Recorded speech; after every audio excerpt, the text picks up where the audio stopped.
नमस्कार, सियासी गलियारा देख रहे हैं आप। आपके साथ मैं हूं साकिब सुमन। सियासी गलियारे में एक बार फिर से प्रदेश के तमाम सियासी खबरों को लेकर आपके सामने हाजिर हैं। एक बार फिर से आपको बताने और समझाने की कोशिश करेंगे कि प्रदेश में सियासत का मूड किस तरीके से है, किस तरीके से सियासत में बयानबाजी का दौर चल रहा है, किस तरीके से एक दूसरे पर प्रत्यारोप का दौर चल रहा है, किस तरीके से बजट सत्र को लेकर तैयारियां चल रही हैं, किस तरीके से सत्ता पक्ष को घेरने की रणनीति तैयार हो रही है और किस तरीके से खुद को डिफेंड करने की कोशिश सत्ता पक्ष की तरफ से की जा रही है। उसके साथ साथ किसानों का मसला तो है ही, जो लगातार इस पर बयानबाजी भी हो रही है। तो चलिए अगले आधे घंटे तक हमारे साथ इस सियासी गलियारे में टहलिए और जानिए प्रदेश का सियासत का मूड क्या कहता है।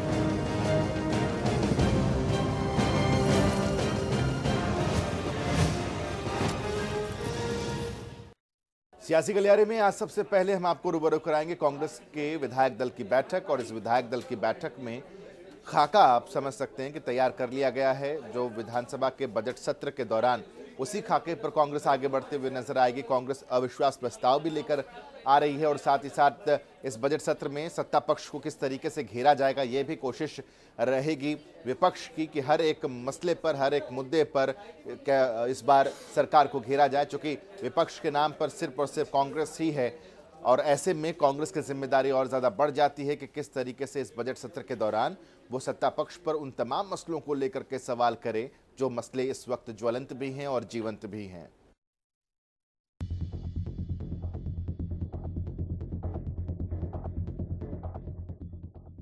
हरियाणा में बजट सत्र करीब है और इस सत्र से कुछ दिन पहले हरियाणा कांग्रेस विधायक दल की बैठक हुई।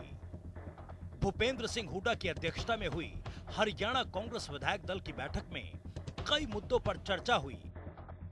भूपेंद्र सिंह हुड्डा ने बताया कि इस मीटिंग में बजट सत्र की तैयारी पर चर्चा की गई। 5 तारीख को बजट पेश होगा, जब उस समय हम अविश्वास प्रस्ताव लेके आएंगे इस सरकार के खिलाफ। और जो मुद्दे हैं उनमें कॉलिंग अटेंशन है और जो राष्ट्रपति के अभिभाषण में देख के ही बताएंगे क्या है। लेकिन आज की कानून व्यवस्था, किसान की परेशानी, गरीब आदमी की परेशानी जो है, हर तरह से सरकार विफल सरकार है और ये सरकार के खिलाफ जो है अविश्वास प्रस्ताव लेके आएंगे। वहीं भूपेंद्र सिंह हुड्डा ने कहा कि 4 मार्च को दोपहर 3 बजे कांग्रेस के विधायक सत्र की रणनीति पर चर्चा होगी। 4 तारीख को 3 बजे यहाँ मीटिंग रखी है हमने, क्योंकि 5 को सेशन है। तो पहले दिन गवर्नर एड्रेस के बाद, अबुचुरी के बाद हम अपना जो है अविश्वास प्रस्ताव रखेंगे। वहीं अविश्वास प्रस्ताव पर बात करते हुए हुड्डा कहते हैं कि राज्यपाल के अभिभाषण के बाद और शोक प्रस्ताव के बाद कांग्रेस सदन में अविश्वास प्रस्ताव लेकर आएगी। हुड्डा ने कहा, अविश्वास प्रस्ताव के दौरान चेहरे बेनकाब भी होंगे। जो किसानों का हितैषी बताते थे उनका स्टैंड क्लियर होगा। राज्यपाल का अभिभाषण होगा, उसके बाद हाउस एडिशन होता है, उसके बाद ऑब्ituary होगी, ऑब्ituary के बाद जो है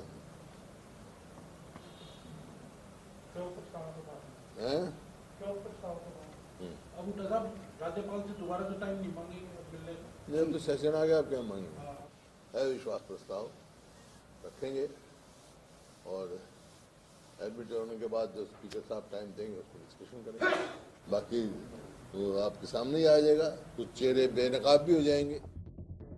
हरियाणा में डोमिसाइल का मुद्दा, किसानों का मुद्दा, व्यवस्था, एपीएमसी एक्ट में संशोधन पर प्राइवेट मेंबर बिल समेत कई मुद्दे सत्र में कांग्रेस रखेगी। फार्मर्स का, किसानों की जो परिस्थिति है, किसानों के लिए जो प्रस्ताव वो रेजोल्यूशन लेके आएंगे। और एपीएमसी में जो है वो अमेंडमेंट, प्राइवेट मेंबर बिल रखे हुए हैं।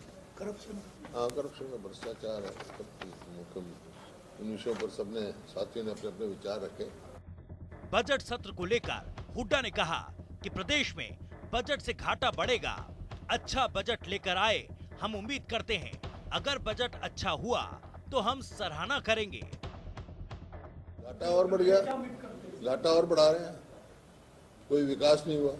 चाहते हैं अच्छा बजट दें, किसान की मदद करें, गरीब आदमी की मदद करें, विकास की मदद करें, अच्छा बजट लेके आए, जिसकी हम सराहना करेंगे, अच्छा बजट लेके आएंगे। वही तेल की बढ़ती कीमतों पर हुड्डा ने सरकार का घेराव किया और कहा कि कीमत बढ़ रही है, ऐसे में प्रदेश सरकार वैट को विड्रॉ करके लोगों को राहत दें। जिस तरह तेल की कीमत बढ़ रही है, मैंने कल भी कहा कि भाई कम से कम सरकार तो अपने जो वैट है, जो हमारे समय में 9.24 था, आज बढ़ के 18% हो गया। वो कम से कम वो तो विड्रॉ करें, कुछ तो राहत दें। सभी प्रदेशों ने दी राहत। एसवाइएल पर हुड्डा ने कहा कि एसवाइएल पर हरियाणा विधानसभा से एक प्रस्ताव पहले भी भेजा जा चुका है। सुप्रीम कोर्ट का फैसला हरियाणा के हाथ चुका है। केंद्र और प्रदेश में बीजेपी की सरकार है, काम करवाएं। किसानों के हित में बात करते हुए हुड्डा ने कहा कि बीजेपी की सरकार किसानों के हित में नहीं है। किसान आंदोलन बहुत लंबा चल गया है। अब सरकार 2 कदम आगे आकर किसानों की मांग सुने ताकि किसान जाकर अपना खेत संभाल सकें। कानून जो है ये किसानों के हित में नहीं है। कल भी मैंने कहा था, अब समय आ गया, बहुत लंबा आंदोलन चल गया। केंद्र सरकार को 2 कदम आगे चल के अब बात करनी चाहिए किसानों से। और कल प्रधानमंत्री का बयान भी मैंने पढ़ा है, कृषि मंत्री का भी पढ़ा है, उस तरफ सोच चल रही है। तो अब समय आ गया, बात करके इसका समाधान निकालें और किसानों की बात माने। आज ये अन्नदाता इतने दिन से बैठा है सड़कों पर, अपना काम छोड़े बैठा है, और जो फैसला करें उनकी बात माने ताकि वो अपने काम पे लौटे, अपने घरों में लौटे। बजट सत्र से पहले हरियाणा कांग्रेस मंथन में जुटी हुई है। यही वजह है हरियाणा कांग्रेस के विधायक एक छत के नीचे आकर सत्र में सरकार को घेरने की तैयारी कर रहे हैं। चंडीगढ़ से जनता टीवी के लिए पवन सिवर की रिपोर्ट।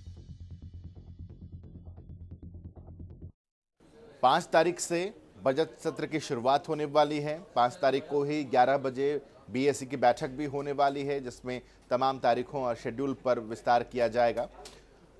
अब ऐसे में सवाल यह है कि कांग्रेस के पास कौन कौन से ऐसे मुद्दे हैं जिनको लेकर वो बजट सत्र के दौरान सत्ता पक्ष को घेरेगी। कौन कौन से ऐसे भूपेंद्र सिंह हुड्डा और कांग्रेस के तरकश में तीर होंगे जो छोड़े जाएंगे बजट सत्र के दौरान। क्या क्या ऐसे गंभीर मसले हैं, किन किन ऐसे मसलों को लेकर के इस बार जो गठबंधन की सरकार है उसे विधानसभा के अंदर परीक्षाएं देनी होंगी। इसमें एक अहम बात यह भी है कि अविश्वास प्रस्ताव भी कांग्रेस लेकर सामने आएगी।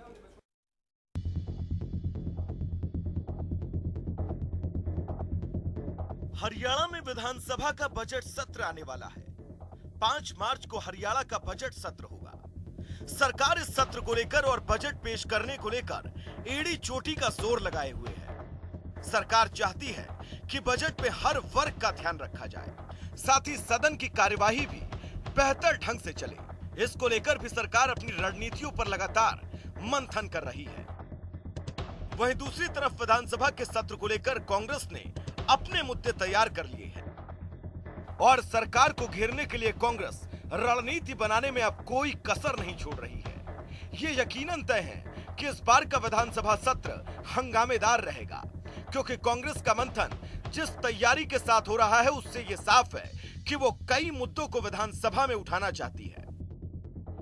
दरअसल कांग्रेस विधानसभा में जो मुद्दे उठा सकती है उनमें से किसानों के मुद्दे पर अविश्वास प्रस्ताव, एपीएमसी एक्ट में संशोधन पर प्राइवेट मेंबर बिल, हरियाणा में डोमिसाइल का मुद्दा, कानून व्यवस्था का मुद्दा, भ्रष्टाचार का मुद्दा, एसडीओ की भर्ती का मुद्दा, खेल नीति में बदलाव का मुद्दा, शराब घोटाले का मुद्दा। कांग्रेस यकीनन इन मुद्दों को विधानसभा में उठाना चाहेगी, लेकिन उन्हें कितना वक्त मिलेगा यह कांग्रेस अपने ही मुद्दों पर कितनी देर विधानसभा में चर्चा कर पाएगी, ये देखना यकीनन दिलचस्प होगा। लेकिन हाँ, इतना जरूर तय है कि हरियाणा कांग्रेस के इन मुद्दों पर हंगामा जरूर होगा। जनता टीवी के लिए चंडीगढ़ से पवन सिवर की रिपोर्ट। प्रदेश की सियासत में इस वक्त अनिल विज और डीजीपी का मसला एक बार फिर से उभर कर सामने आया है। 2 साल का कार्यकाल खत्म होने के बाद जैसे ही उनको एक्सटेंशन दिया गया राज्य सरकार की ही तरफ से, उस एक्सटेंशन को लेकर के अब अनिल विज ने कहा है कि एक्सटेंशन देना ही नहीं चाहिए। उन्होंने गृह सचिव से कहा है कि पैनल मंगवाया जाए और उस पैनल के तहत सिलेक्शन हो, लेकिन किसी भी लिहाज से एक्सटेंशन ना दिया जाए मौजूदा डीजीपी को। अब सवाल यह है कि आखिर वजह क्या है। इन वजह को आज हमने तलाशने की कोशिश की। कई ऐसी वजहें निकली हैं जो आप भी जानिए कि आखिर क्यों नहीं चाहते कि मौजूदा डीजीपी बने रहें। गृह मंत्री ऐसा क्यों नहीं चाहते, क्यों पसंद नहीं करते। हरियाणा के गृह मंत्री अनिल विज ने गृह सचिव राजीव अरोड़ा को चिट्ठी लिखकर प्रदेश में नए डीजीपी की नियुक्ति के लिए 7 आईपीएस पुलिस अधिकारियों के नाम यूपीएससी को भेजने के आदेश दिए। हालांकि विज के तेवर तल्ख नजर आ रहे हैं, जबकि सरकार ने अगले आदेशों तक डीजीपी मनोज यादव को एक्सटेंशन दिया था। अब विज चाहते हैं कि नए डीजीपी के नियमों के अनुसार जल्द नियुक्ति हो। विज ने आदेश दिए हैं कि मौजूदा महानिदेशक डीजीपी मनोज यादव का 2 साल का कार्यकाल 21 फरवरी 2021 को पूरा हो चुका है। इसमें अनिल विज ने सुप्रीम कोर्ट के आदेशों का भी हवाला दिया। इससे पहले हरियाणा सरकार ने डीजीपी मनोज यादव को अगले आदेशों तक एक्सटेंशन दिया था। पुलिस डीजीपी मनोज यादव को हरियाणा सरकार की तरफ से सेवा विस्तार दिया गया था। इस बीच अब हरियाणा के गृह मंत्री अनिल विज ने एक पत्र गृह सचिव राजीव अरोड़ा को भेजा है। अनिल विज ने पत्र में कहा कि मनोज यादव को 2 साल के लिए डीजीपी नियुक्त किया गया था। 21 फरवरी 2019 को उन्हें डीजीपी नियुक्त किया गया था, जिसका कार्यकाल 21 फरवरी को पूरा हो गया। अनिल विज ने कहा कि ऐसे अधिकारियों के नाम जिनकी 30 साल की सर्विस पूरी हो चुकी है और कम से कम 6 महीने की सर्विस बाकी है, ऐसे अधिकारियों के नाम यूपीएससी को अगले डीजीपी के चयन के लिए भेजे जाएं। विज ने कहा कि वैकेंसी की तारीख 2 मार्च तक समझी जाए। अगर इसमें कोई कानूनी अड़चन आती है तो आप निजी तौर पर जिम्मेदार होंगे। गौरतलब है कि मनोज यादव के बाद 1988 बैच के आईपीएस पीके अग्रवाल, 1989 बैच के मोहम्मद अकील और उनके साथ के बैच के आरसी मिश्रा नए डीजीपी बन सकते हैं। वहीं 1990 बैच के आईपीएस शत्रुजीत कपूर और देशराज सिंह कभी भी प्रमोशन के बाद डीजीपी रैंक मिल सकती है। राज्य सरकार की ओर से पैनल भेजने से पहले इनका प्रमोशन किया जाता है तो ये भी डीजीपी की दौड़ में शामिल हो जाएंगे। पिछली बार भी 3-4 आईपीएस की वरिष्ठता को दरकिनार कर सरकार ने मनोज यादव पर भरोसा जताया था। अब डीजीपी एक्सटेंशन को लेकर ठनती नजर आ रही है, क्योंकि सूत्रों के हवाले से खबर ये भी है कि अनिल विज और मनोज यादव के बीच कार्यकाल के वक्त काफी मतभेद रहे हैं। सूत्रों के हवाले से ताजा मतभेद की बात करें तो डीजीपी मनोज यादव ने हरियाणा के पुलिस थानों और चौकियों में धार्मिक स्थलों के निर्माण की जानकारी लेने और उन्हें नियमित कराने संबंधी आदेश जारी किए थे, जिस पर गृह मंत्री अनिल विज को ऐतराज था। विज का कहना था कि डीजीपी ये आदेश जारी नहीं कर सकते, अगर ऐसा करना है तो इसका फैसला सरकार करेगी। खैर जो भी हो, विज ने नए पैनल की मांग कर दी है और वो चाहते हैं कि मनोज यादव का कार्यकाल अब आगे ना बढ़ाया जाए। अब जो होगा वो देखना यकीनन मजेदार होगा। जनता टीवी के लिए चंडीगढ़ से पवन सिवर की रिपोर्ट। हरियाणा में तमाम पंचायतों का कार्यकाल खत्म हो चुका है, यानी कि अब जो तमाम पंच थे, सरपंच थे, उनकी चौधर आप ये समझ लीजिए कि वो सरकार के पास वापस लौट चुकी है। अब अधिकारी ही पंचायत को देखेंगे, वही काम को आगे बढ़ाएंगे। अब इस दौरान जो स्थिति है वो कुछ ऐसी है कि बहुत जल्द नई पंचायतों के लिए चुनाव हो जाने हैं, लेकिन अभी भी उस स्थिति में सरकार नजर नहीं आ रही कि चुनाव जल्द से जल्द होते हुए नजर आएंगे। खास रिपोर्ट देखिए हमारे वरिष्ठ सहयोगी पवन सिवर की। में पंचायती राज संस्थाओं का कार्यकाल खत्म हो चुका है। प्रदेश सरकार ने हरियाणा में जिला परिषदें, पंचायत समितियां और ग्राम पंचायतों का कामकाज अब प्रशासकों के हवाले कर दिया है।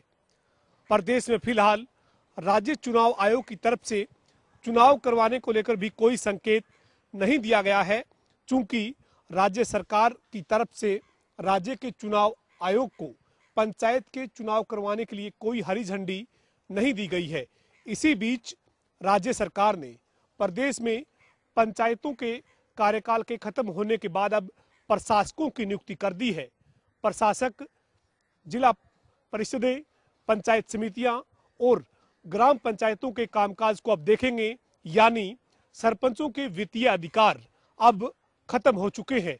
लेकिन प्रदेश में पंचायत के चुनाव करवाने की कोई हलचल फिलहाल नजर नहीं आ रही है और ऐसे में राज्य चुनाव आयोग के पास अभी तक सरकार की तरफ से भी कोई संकेत ऐसे नहीं दिए गए हैं कि राज्य चुनाव की तैयारी करे।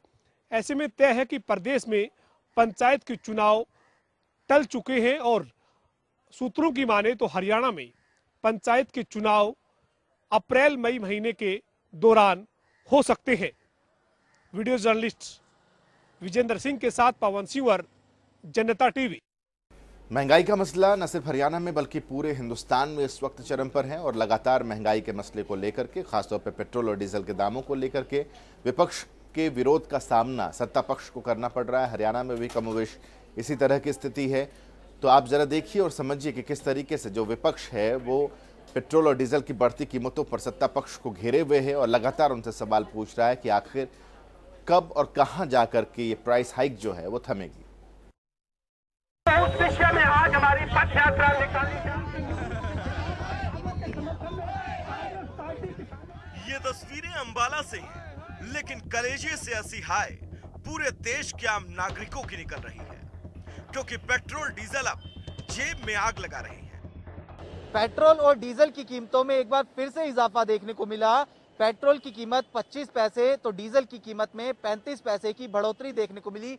इसी के साथ पेट्रोल की कीमत की बात करते हैं तो 90.83 रुपए दिल्ली में 1 लीटर पेट्रोल की कीमत पहुंच चुकी है। तो डीजल की कीमत की बात करें तो 81.32 पैसे प्रति लीटर डीजल की कीमत जो है दिल्ली में 1 लीटर पेट्रोल मिल रहा है।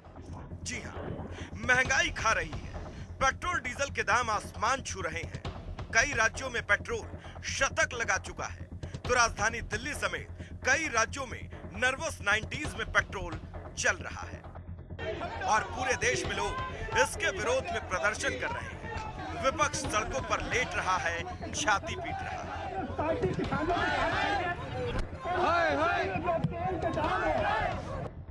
पेट्रोल डीजल एक दिन नहीं बल्कि पिछले कई दिनों से जनता को परेशान कर रहे हैं और जनता त्राहिमाम कर रही है और पेट्रोल के दाम लगातार बढ़ते जा रहे हैं। लगातार पेट्रोल और डीजल की कीमतों में पिछले कई दिनों से इजाफा देखने को मिल रहा था। हालांकि पिछले 2 दिनों की बात करते हैं तो पेट्रोल और डीजल की जो कीमतें थी उनमें इजाफा नहीं देखने को मिला था, लेकिन आज एक बार फिर से जो है पेट्रोल और डीजल की कीमतों में इजाफा देखने को मिला। इसके कारण जो जनता है वो पूरी तरीके से जो है परेशान कहीं ना कहीं नजर आ रही है। जनता का जो बजट है वो पूरी तरीके से बिगड़ा हुआ नजर आ रहा है और पेट्रोल और डीजल की जो बड़ी कीमतें हैं उनका असर कहीं ना कहीं आने वाले समय में जो अन्य सेक्टर्स है उस पर भी पड़ता हुआ नजर आएगा, क्योंकि डीजल की कीमतें अगर लगातार बढ़ती जाती है तो जो ट्रांसपोर्टेशन है वो महंगी हो जाएगी और ट्रांसपोर्टेशन के कारण जो खाद्य सामग्रियां हैं उसकी महंगी होने की भी जो कोशिशें हैं वो कहीं ना कहीं जो है देखने को मिल सकती है। पेट्रोल डीजल पर अब सियासी घमासान भी छिड़ चुका है। कांग्रेस लगातार सरकार के खिलाफ प्रदर्शन कर रही है तो वहीं नेता प्रतिपक्ष भूपेंद्र सिंह हुड्डा कहते हैं कि कीमत बढ़ रही है, ऐसे में प्रदेश सरकार वैट को विड्रॉ करके लोगों को राहत दे। कांग्रेस लगातार बढ़ती कीमतों पर प्रदर्शन कर रही है और कह रही है कि सरकार को सुनना चाहिए। जिस तरह तेल की कीमत बढ़ रही है, मैंने कल भी कहा कि भाई कम से कम सरकार तो अपने जो वैट है जो हमारे समय में 9.24 था आज बढ़ के 18% हो गया, वो कम से कम वो तो विड्रॉ करें, कुछ तो राहत दें। सभी प्रदेशों ने दी राहत। बढ़ती कीमतों ने यकीनन आम आदमी के बजट को हिला दिया है, खासकर उन लोगों के बजट को जो रोजाना ऑफिस के लिए आना जाना करते हैं। जेब में आग लगाता पेट्रोल कहां जाके रुकेगा ये तो शायद कोई नहीं जानता, लेकिन इतना सबको पता है कि परेशान आज पूरा देश है। ब्यूरो रिपोर्ट, जनता टीवी।